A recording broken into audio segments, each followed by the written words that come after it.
Hello everyone and welcome to County Perspective. This show focuses on Frederick County government, local programs and events, and the Frederick County community. I'm your host Brandon Rosa and thank you for joining us. Let's begin the show with our top news stories. A ribbon-cutting ceremony celebrated the completion of Frederick County's new Crisis Stabilization Center. The walk-in crisis care center at 340 Montague Lane will soon be a crucial resource for individuals struggling with mental health and substance use challenges. The center, operated by the Mental Health Association, provides 24/7 care by licensed professionals, peer support, and navigators. The center was made possible with substantial financial support, including contributions from federal grants, a Maryland state grant, and American Rescue Plan Act funds. We're really excited to be able to cut the ribbon on this new 24/7 crisis care center in partnership with the Mental Health Association. They're going to be opening their doors to the public soon, and it's really hard to find even the words to just say what it's going to mean to go from their current hours to truly being able to do 24/7. We know that when someone is in crisis, we need to make sure that there is somebody there to meet them where they are in that moment, and having this opportunity here in Frederick County first time is just it's a good day. We've been working on this for a long time. It all started with County Executive Jan Gardner and followed up by County Executive Jessica Fitzwater, working as a team to really address the needs that are just so apparent throughout Frederick County, but also our whole country. So we got this first appropriation earmarked back in fiscal year 22. We got more money in 23, but the key is it's been local, state, and federal, working as a team together to try and help folks in need in mental health and substance use addiction. Aimed at relieving pressure on first responders and hospitals, the center will play a vital role in delivering essential, community-based mental health services. Frederick County Executive Jessica Fitzwater and City of Frederick Mayor Michael O'Connor hosted a community meeting to discuss the West Frederick Library project. Located at Hillcrest Park, this new library branch will be the city's first library outside of the downtown area. At the meeting, residents voiced their opinions about the chosen site and traffic in the area. A 6-month feasibility study is set to start in October, with the library's design and construction timeline still pending. Frederick County Public Schools kicked off the academic year on August 23rd with excitement. County Executive Jessica Fitzwater and School Superintendent Dr. Cheryl Dyson toured some Frederick County Public Schools, witnessing students' enthusiasm firsthand. Today was just such an exciting day, having the opportunity to see kids excited to come back to school and seeing teachers engaging kids in active learning right away. Already doing projects, working together, and just getting kids excited about being back to school. I've spent many first days of school on the teacher side, and so it was a little bit bittersweet, but also really exciting just to see all the enthusiasm for the first day. I think it's important to be out in schools on the first day. I like to feel the energy of the students. I like to check on the staff and see if I can help in any way. And I also think it helps to contribute to just a positive start. So it's always important for me to be amongst the children and the staff because I'm here to serve them. So it's nice to be out in the schools. And if I can help in any way, it's also nice to have extra hands to do so. Welcome back, students, teachers, and staff, to another year of learning and growth in Frederick County. Frederick County government participated in the Maryland Association of Counties Summer Conference at Ocean City's Roland Powell Convention Center last month. Thousands of leaders from various levels of government and the private sector convened to address pressing policy issues, including workforce recruitment, affordable housing, and early childhood education. Frederick County Council member MC Keegan Ayer serves as secretary on the Maryland Association of Counties Board of Directors. Let's hear from her about the conference. This Mako was different from other Makos because, number one, we had more than 300 additional people than we have ever had in the past. So one of the reasons that it's so important that our county officials attend these conferences, not just for the connections that they make and the relationships that they build, but the MACO staff works incredibly hard to put together these educational sessions. So they had 4 days of sessions, little mini classes that you could attend. Everything from classes that teach you good government, but they had classes on things like the opioid epidemic. The conference provided a platform for exchanging insights, influencing legislation, and shaping local governance strategies. Throughout Frederick County's 275th anniversary celebration, FCG-TV has profiled a few of the great people who call Frederick County home.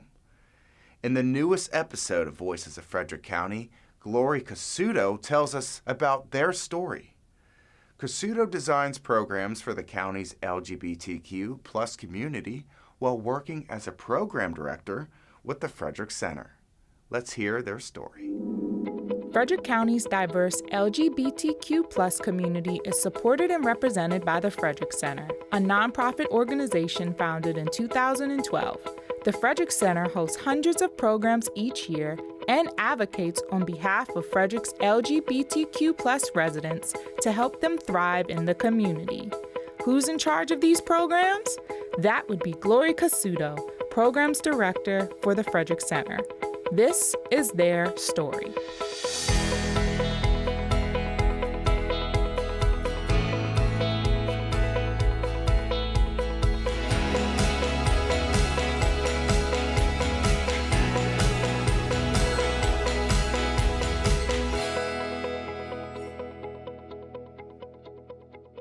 Hi, my name is Glory Casuto. I use they, them pronouns. I am currently the program director at the Frederick Center, and I am a Frederick local, and I have been for my whole life. I was born in Frederick, and I lived in Brunswick for most of my life, graduated from Brunswick High School, and then went to Hood College and studied social work with a minor in the study of women and gender, and I got the opportunity to focus on LGBT issues in social work, which was really wonderful, and after getting some experience in the field in social work for a couple of years, I ended up here. I am very glad now to be working with the LGBT community of Frederick. Well, I was very passionate as a kid about social justice and human rights, and my siblings and I were very fortunate. We got to go to Hood College because my mom worked there and we got discounted tuition. Thank you, Mom. When I was starting at school, I really wanted to be involved with something with social justice and human rights. That was my big passion, and I said to my sister, I wish I could do that for a living. And she had already graduated college, so she said, you can do that, and that's what social work is. Well, I started working at the Frederick Center in November of 21, and that same week we opened our first physical center. It's the first time that the Frederick Center has gotten to have an actual physical building that we're standing in right now. And I am the first program director that's ever been paid to do this position with the Frederick Center. Our executive director, Chris Fair, is the first paid position for our executive director position. I'm very fortunate to work here, and we focus right now on LGBT people of all ages. We serve ages 8 to 80, and our programs are for anyone in the LGBT community and our families. We focus on support groups, so we offer peer-to-peer support groups that I facilitate, and we have additional facilitators who are licensed therapists. We put on events every year, and of course Frederick Pride in June, and we try and make sure that the LGBT community has a place to connect, has a safe space at all times, and has a place to go when they need to discuss kind of the hardships of LGBT living. Frederick Pride is a wonderful event, and we're extremely excited that this past year was a huge success. In 2022, we saw an estimated 20,000 people, and this year we saw over 30,000 people come to Carroll Creek to celebrate with us. Frederick Pride is extremely important because it is kind of a beacon of hope for our community to show that Frederick County in particular is a safe and accepting place to live, and that LGBT people can live full and enthusiastic lives as ourselves. So the Frederick Center focuses in June on putting on Frederick Pride, and it is a huge celebration of love and life and dignity and self-respect and family, and we're very excited about how well it went this year. The growth that I've seen in Frederick County alone in my lifetime has been extremely wonderful, especially for the LGBT community. In particular, our school board is very supportive of our community, and they enacted policy 443, which we are very appreciative of. It makes it so that trans and gender nonconforming students are protected in our schools. Getting to work with kids now and seeing how much it impacts them to have their administrators be behind them 100%, it's a really beautiful thing. Our executive director of the Frederick Center, Chris Fair, is serving as our first gay delegate in the House of Delegates in Maryland, and they're passing some wonderful laws statewide for Maryland, and I think it just reinforces that Frederick is a beautiful and wonderful and safe place to live. And the past 25 years have seen so much growth, and I look forward to seeing what comes next for us. All of that being said, there's always room for growth, and especially here at the Frederick Center, we really want to try and work ourselves out of a job. We want to create such a social space and such a specific area in Frederick where LGBT people are just a natural part of our society, and we're an inextricable part of society, and we're protected here, where that we don't have to provide the resources that we do to make sure that LGBT people are affirmed and are thriving. Hopefully one day it will be a utopia for all people, and Frederick can be a safe space for people who don't look like me, who aren't white, or aren't from here, who are immigrants and looking for a safe space to go, and they can come to Frederick because it's a lovely place to live. And to anyone in the LGBT community of Frederick who needs some additional support or is looking for, to make some new connections, we really encourage you to come by our center. We are located at 322 West Patrick Street. We're open 9 to 5 Monday through Friday for drop-ins. We have a bunch of different programs and community connections to be made. So I hope to see you soon.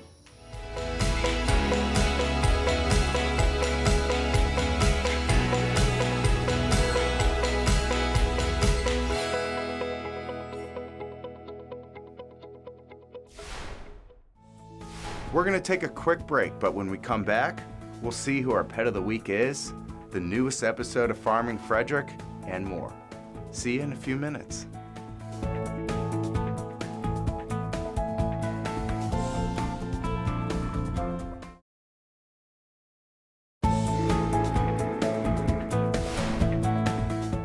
Welcome back to County Perspective. I'm your host, Brandon Rosa. Before we watch the newest episode of Farming Frederick, let's head over to Frederick County's Animal Control and Pet Adoption Center to see who our cute and furry Pet of the Week is.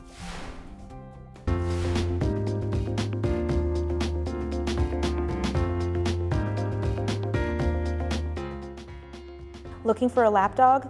Then look no further than Draco. This very handsome terrier mix loves to cuddle up with his favorite people. In addition to being one of the most affectionate dogs at FCAC right now, Draco is also playful and generally well-mannered. He is recommended for homes that are cat-free and have children over the age of 6. To learn more about Draco and our adoption process, call Frederick County Animal Control and Pet Adoption Center at 301-600-1546.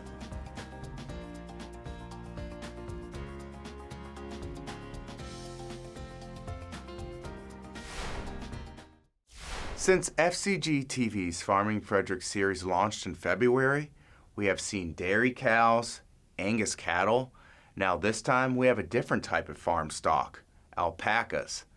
Watch this episode to learn how kids in 4-H work with alpacas, leading them through an obstacle course. Hi, I'm Yvette Castillo, and I've never been on a farm before.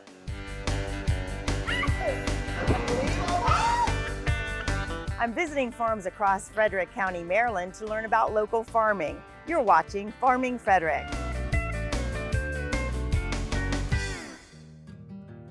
When you think of farm animals, you typically think of cows, chickens, pigs, turkeys, and goats. But what about alpacas? Frederick County has around 31 farms with alpacas. That's around 338 alpacas. Frederick County is the #1 leader in the state of alpaca farms by over 50 alpacas. Farmers shear their alpacas and use their fiber to make and sell clothing. But in this episode of Farming Frederick, we are visiting Whispering Meadows alpaca breeders to see how individuals in the 4-H development program show alpacas through an obstacle course.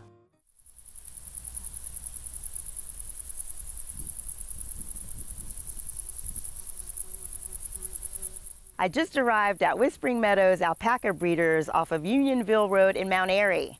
I'm looking forward to learn more about alpacas. First, let's find owner Rick German.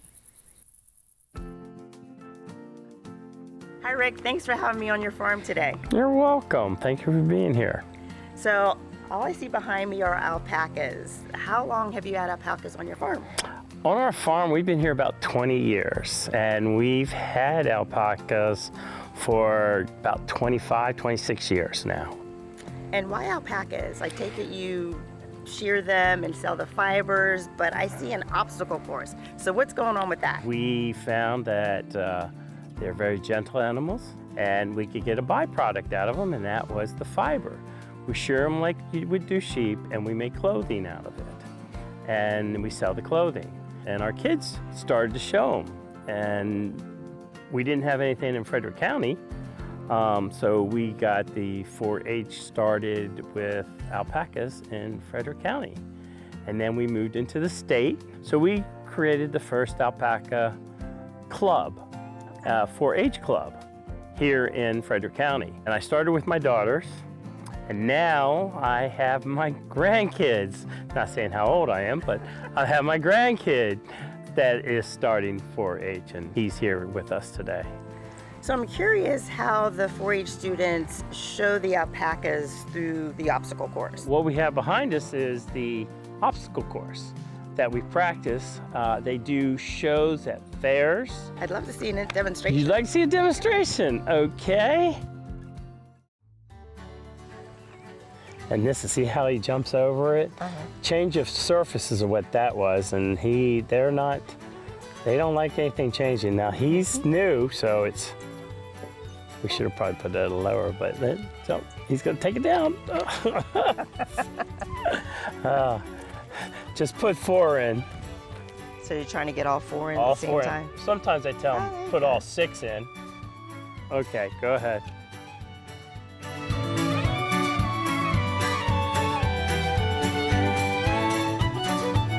Hula hoop. These guys are making the hula hoop look easy, but it is not that easy. Try again.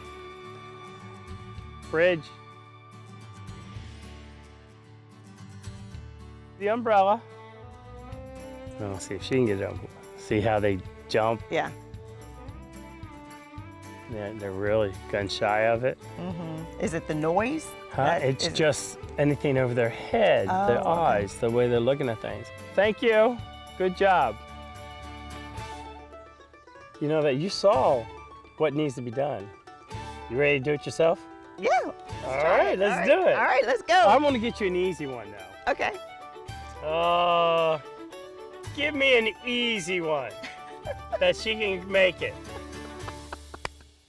All right, you ready? I'll try. This is the youngest one. He needs train. Go for it. Okay, let's go. We're gonna walk over this. You got it. Come on. There you go. There you go. They're hesitant on the surface. You can walk them. You don't have to run them. Okay. Okay, now you run. Jump. Jump. Jump. Hey, jump. Come on. Do I go back and do it again? No, you gotta get them over. All right, come on. There you go. Oh. Jump. Jump. Jump. Oh, there you go. All right. I'm gonna stay. Come back here. Come back here. Stay. Is he in? Oh, that 1, 2. You're good. Woo! All right, let's go. Let's take our time. All right. Then he goes in, or now 2? Let's try together. Umbrella. Oh boy. He already knows what's gonna happen. Ah! That's okay. Come on. Good. Is that good? That's good. Woo! That was fun. Yeah.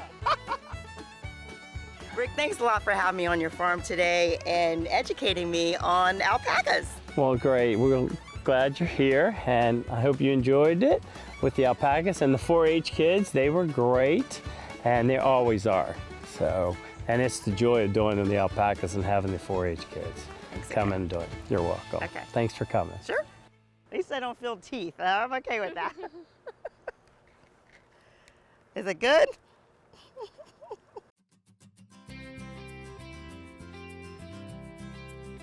Wow, I wasn't expecting any of that. I'll definitely go to the Great Frederick Fair to watch these alpacas in action again.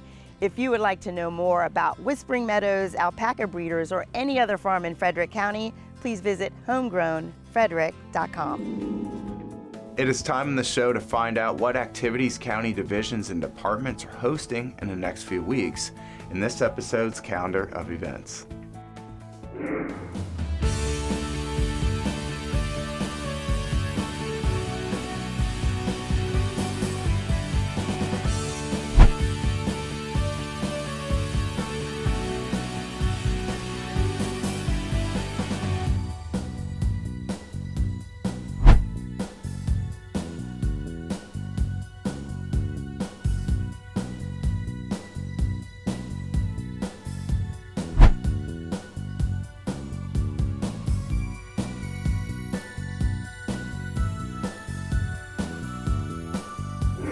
If you would like to find out more about virtual events and programs and activities that are going on in the county, visit frederickcountymd.gov.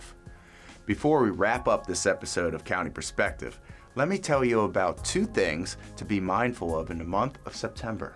The month of September is National Prostate Cancer Awareness Month. Take time out of your day to raise awareness about prostate cancer and generate support for those affected by the disease. According to the American Cancer Society, other than skin cancer, prostate cancer is the most common cancer in American men, and in 2023, over 34,000 men died from prostate cancer. If you are the age of 55 to 69, you should get a prostate cancer screening to make sure you are healthy.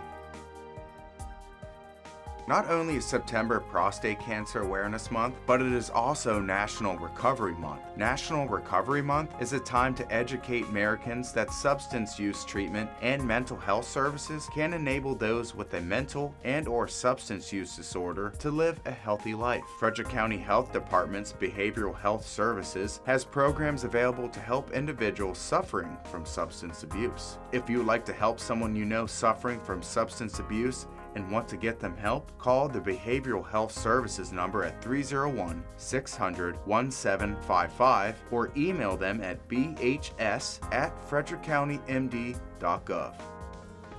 Well, everyone, that concludes this episode of County Perspective. If you want to stay up to date on important news and events going on in the county, just follow Frederick County on social media. We'll see you next time with a fresh look from a county perspective. Take care, everybody.